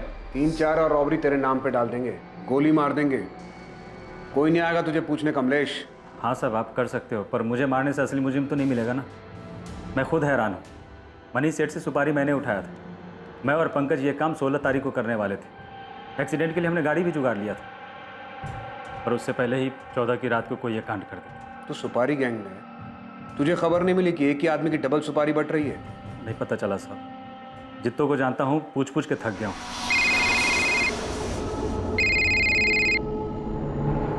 हेलो। नमस्कार, मैं गिरीश रावत, प्राइवेट डिटेक्टिव। पहचाना? हाँ हाँ पहचाना, बोलो। मैंने आपसे कहा था कि मैं 24/7 आपके लिए अवेलेबल रहूंगा। खबर क्या है तुम्हारे पास? तगड़ी खबर। आप चंडीगढ़ फॉरेंसिक डिपार्टमेंट में बात की। उनके पास एक बॉडी है और उसकी खोपड़ी से बुलेट और उसके बगल से शेल बरामद हुआ। आप फॉरेंसिक रिपोर्ट मंगाइए, उसे देखिए। लाश को पूरी तरह से जला दिया गया था। वहाँ के फॉरेस्ट एरिया में 1 महीने पहले चंडीगढ़ पुलिस को ये डेड बॉडी मिली थी।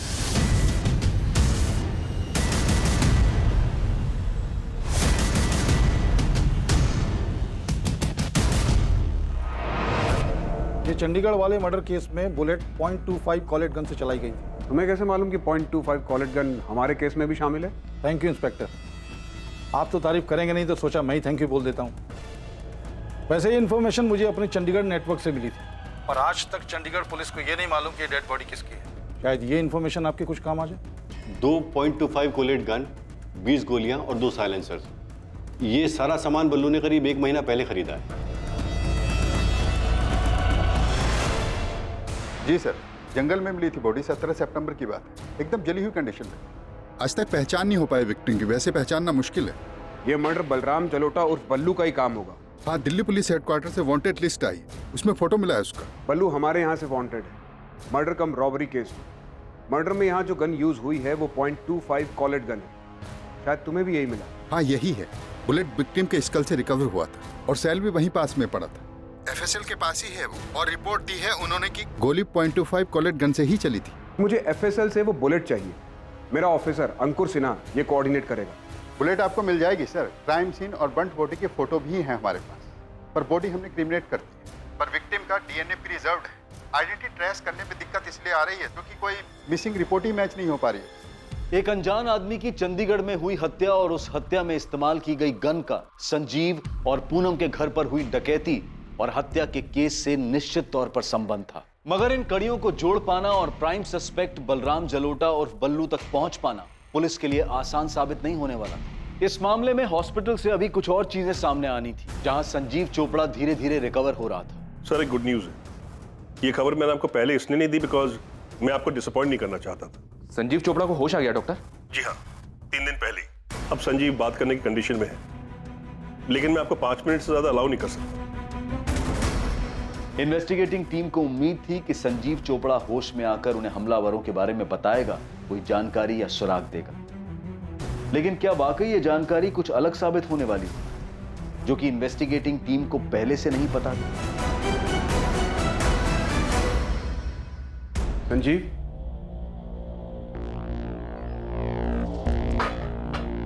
कैसा लग रहा है संजीव?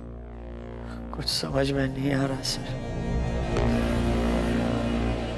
पता नहीं अब बड़े बड़े कितना वक्त बीत गया। पूनम के बारे में पता चला?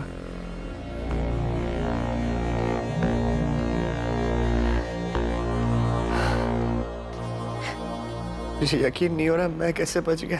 तुम्हारे फादर ने तुम्हारे कजन बल्लू का नाम लिया, वो धमका रहा था तुम्हें? हाँ सर,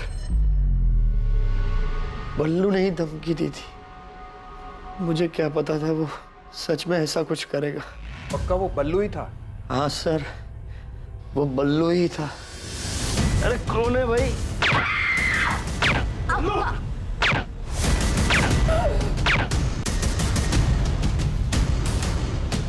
बल्लू ने मुझसे 15 लाख रुपए मांगे थे। मुझे क्या पता, नहीं दूंगा तो अटैक करेगा। आपने पकड़ा बल्लू को सर? जल्द पकड़ लेंगे, अब तुम आराम करो। बस यही कंफर्म करना था कि ये सब कुछ बल्लू ने किया है। सर, बल्लू पकड़ा गया? हर जगह पुलिस अलर्ट है उसके लिए, जल्दी पकड़ा जाएगा। आप संजीव का ख्याल रखिए।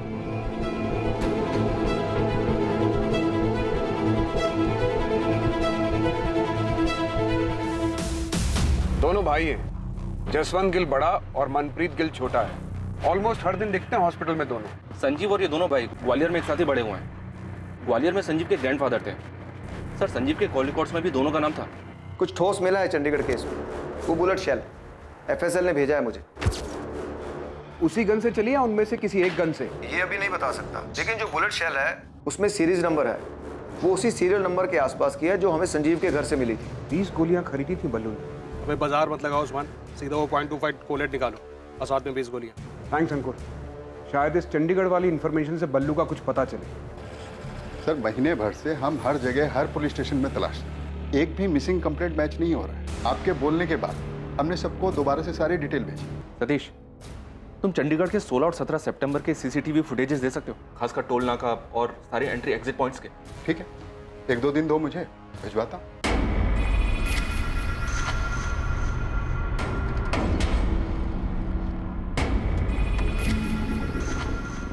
जसवंत, वो बंदा दिखाई दे रहा है तुझे? कौन?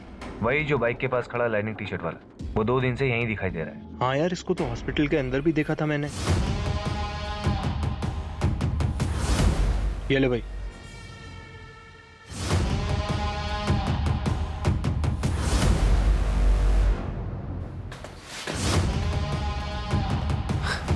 जसवंत, तुझे कुछ गड़बड़ लग रही है क्या? नहीं यार, लग तो नहीं। निकल जाए यहाँ से। नहीं, अभी नहीं जा सकते, अभी हम लोग रेडार में।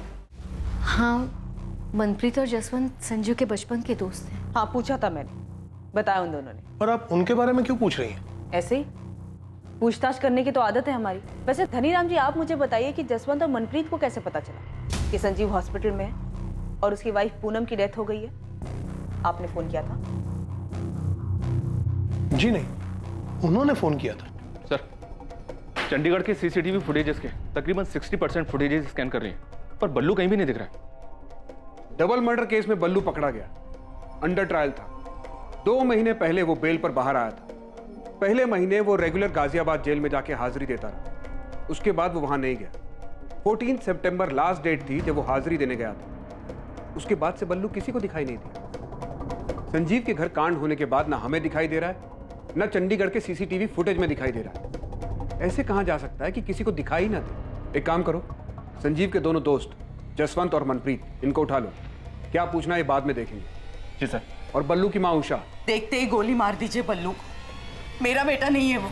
उनको उठाना नहीं, उनका डीएनए सैंपल चाहिए। बल्लू किसी को दिखा नहीं और शायद अब दिखेगा भी। आपको मेरा डीएनए सैंपल चाहिए? आपका भी और आपके हस्बैंड धीरज जलोटा जी का भी। क्यों? उषा जी, हमें डाउट है कि बल्लू मर चुका है। इन्वेस्टिगेटिंग टीम को अपराध का षड्यंत्र समझ आने लगा था। क्या हुआ यमुना?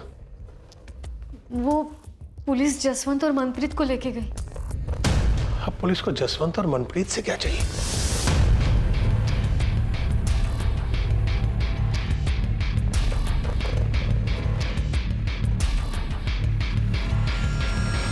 चंडीगढ़ से मिली अनजान लाश के प्रिजर्व किए गए डीएनए सैंपल्स बलराम जलोटा उर्फ बल्लू के माता पिता उषा और धीरज जलोटा के डीएनए सैंपल्स के साथ मैचिंग के लिए भेजे गए।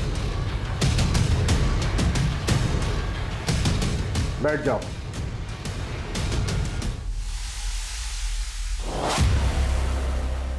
सिर्फ एक बार पूछूंगा, ये जली हुई बॉडी बल्लू की है ना? भूल के ना तो बोलना ही मत। सीसीटीवी में देखे हो तुम दोनों। हमारी मार झेल नहीं पाओगे, फिर आवाज नहीं चीख निकलेगी।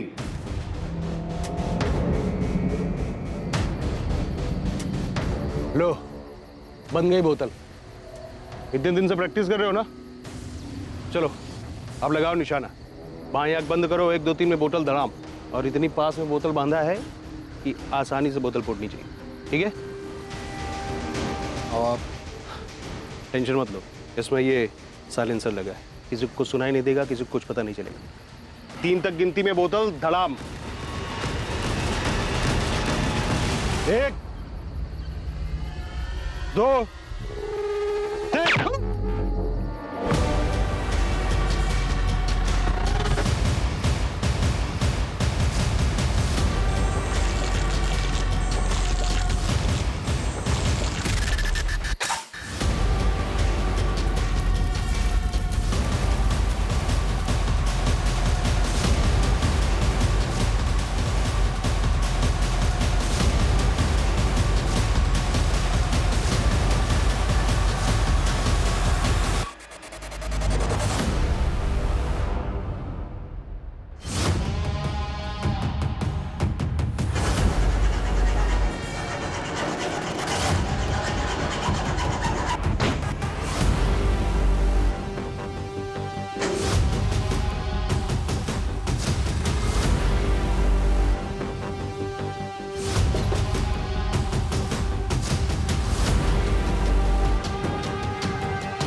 कौन है? कौन है ओए? कौन है? सर, प्लान हमारा नहीं था सर।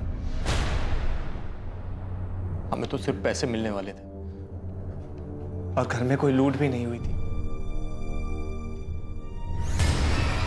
तो चेक साइन कर देना यार संजीव। संजीव लाले पड़े, कब से तेरा होश में आने का इंतजार कर रहे थे। मेरी ये हालत तेरी वजह से हुई है मनप्रीत। लेकिन काम तो हो गया ना यार। देख, काम हो गया, अब पता नहीं कभी उठ भी पाऊंगा या नहीं। बोलता है काम तो हो गया। बोल संजू, क्या काम है? तेरे लिए जो भी होगा सब कर दूंगा। पूनम को मारना है, डाइवोर्स दे दे। पूनम ना मुझे डाइवोर्स देगी ना मुझे छोड़ेगी।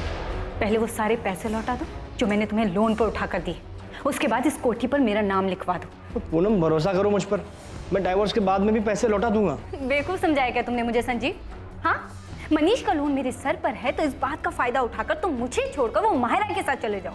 पर यू नो व्हाट, मैं तुम दोनों को देखकर ना तो खुश हो पाऊंगी ना डाइवोर्स दे, जिंदगी बर्बाद कर दूंगी, रगड़ दूंगी तुम्हें। और ऐसा करने से तुम्हारे कलेजे को ठंडक पहुंचेगी। चाहे कुछ भी हो जाए, तुम्हें आराम से नहीं रहना। और रही बात डाइवोर्स की, तो सोचना भी मत। हटा देंगे तुम्हारे रास्ते से गाटा। हमको क्या मिलेगा? तू बता। 15 लाख दिए,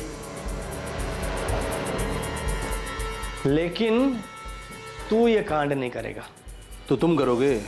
मेरे 2 दोस्तों को तैयार कर, गन चलाने की ट्रेनिंग दे, वो करेंगे कांड। ऐसा क्यों? तभी तो पुलिस को लूट और रॉबरी का केस लगेगा, और मैं बोलूंगा कि तू एक्सटॉर्शन के पैसे के लिए मेरे पीछे पड़ गया था। तो पुलिस के रडार में आएगा ही नहीं, और पुलिस तुझ तक पहुंच नहीं पाएगी। देखो, शहर में बहुत सारी रॉबरीज हो रही है और अभी तक कोई पकड़ा नहीं गया है, तो किसी एक रॉबरी में पूनम मर भी तो सकती है।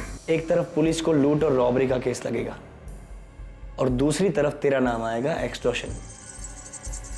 पुलिस किसी नतीजे पर पहुंच नहीं पाएगी, और थोड़े दिनों में अपने आप ये केस बंद हो जाएगा। धन्य हो मेरे भाई। मैं सोच रहा था कि अपने खानदान में सिर्फ क्रिमिनल बुद्धि ना मेरे पास ही है, लेकिन तुम तो मुझसे भी आगे की सोच रहे हो। कमाल है। जसवंत और मनप्रीत को सिखा गन कैसे चलाते हैं। गन पर साइलेंसर होना चाहिए।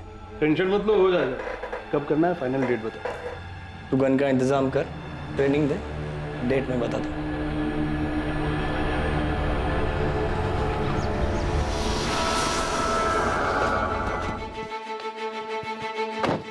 सुनो, तुम दोनों को बल्लू के साथ चंडीगढ़ जाना होगा। तुम्हारी ट्रेनिंग वहां पर होगी, ठीक? और मनप्रीत, तुम्हें मुझ पर गोली चलानी है। बल्लू तुम्हें बताएगा कि मुझे गोली कहाँ लगनी चाहिए, जहाँ लगने से मैं सेफ रहूंगा। और ध्यान से, कोई रिस्क नहीं चाहिए।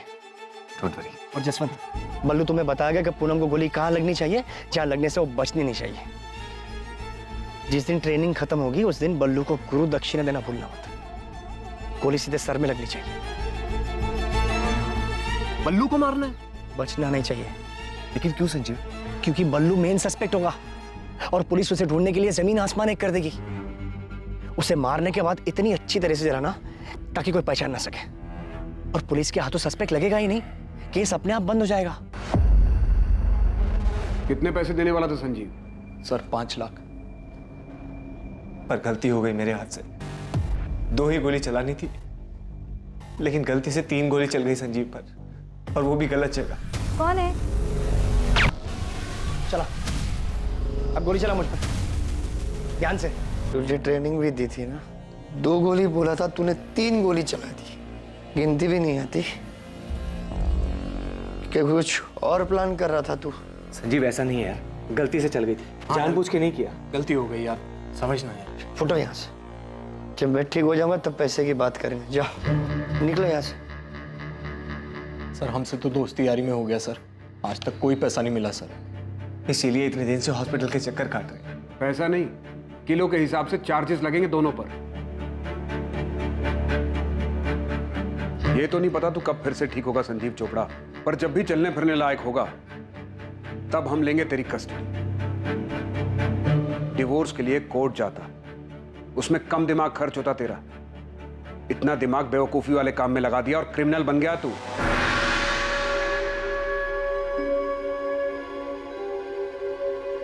संजीव के माता पिता इस खुलासे से हैरान थे कि अपनी पत्नी से छुटकारा पाने के लिए उनके बेटे संजीव ने ऐसा क्रूर षड्यंत्र रचा था। मैं शुरू से ही कह रहा था आप लोगों कि ये सब संजीव का किया हुआ।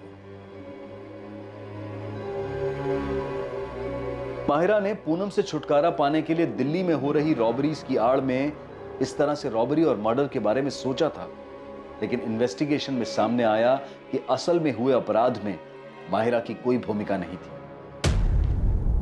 डीएनए रिपोर्ट आ गई है सर, और मैच भी हो ही गया होगा। जी हाँ सर, वो जली हुई डेड बॉडी बलराम जलोटा उर्फ बल्लू की ही थी। ऐसी आपराधिक और खतरनाक बातें सोचने में हम इंसानों के दिमाग का कोई तोड़ नहीं। संजीव चोपड़ा, जसवंत गिल और उसके छोटे भाई मनप्रीत गिल पर बलराम जलोटा और पूनम चोपड़ा की हत्या के लिए आईपीसी की धारा 302 के चार्जेस लगे हैं। पुलिस संजीव के हॉस्पिटल से डिस्चार्ज होने का इंतजार कर रही है ताकि उसे कस्टडी में लिया जा सके। न जाने ऐसे कितने ही उदाहरण हैं जहां किसी अपराध को अंजाम देने की लोगों की बेवकूफी भरी सोच उन्हें अपराध के ऐसे रास्ते पर धकेल देती है जहां उनकी इच्छाओं के विपरीत ताउम्र उन्हें इसके नतीजों का सामना करना पड़ता है और वो सलाखों के पीछे पहुंच जाते हैं। फिर भी बार बार यही देखने को मिलता है कि जुर्म की सोच कई लोगों के दिमाग में पनपती ही रहती है। ऐसे मूर्खतापूर्ण अपराध के बारे में सोचते वक्त दिमाग इतना मजबूत कैसे हो जाता है, और वही दिमाग किसी टकराव की स्थिति से बाहर निकलने का आसान सा रास्ता खोजते वक्त इतना असहाय क्यों हो जाता है। डिवोर्स लेकर अलग होने में तकलीफ हो सकती है, लेकिन इससे किसी की जान नहीं जाएगी, ना खुद की और ना ही किसी और की। जुर्म की अंधी गली के आखिर में सिर्फ अंधेरा ही मिलता है, और साथ ही मिलता है अपराधी होने का अभिशाप और बचे हुए जीवन को पछतावे में काटने की सजा। Crime never page. अब मैं अनूप सोनी आपसे विदा लेता हूं। आपसे फिर मुलाकात होगी एक नए केस के साथ। और याद रखें, क्राइम और आपके बीच में सिर्फ इतना फर्क है कि आप कितने सतर्क हैं। सतर्क रहें, सुरक्षित रहें। जय Hind. For more updates, subscribe to our channel, click the show links and enjoy watching the videos.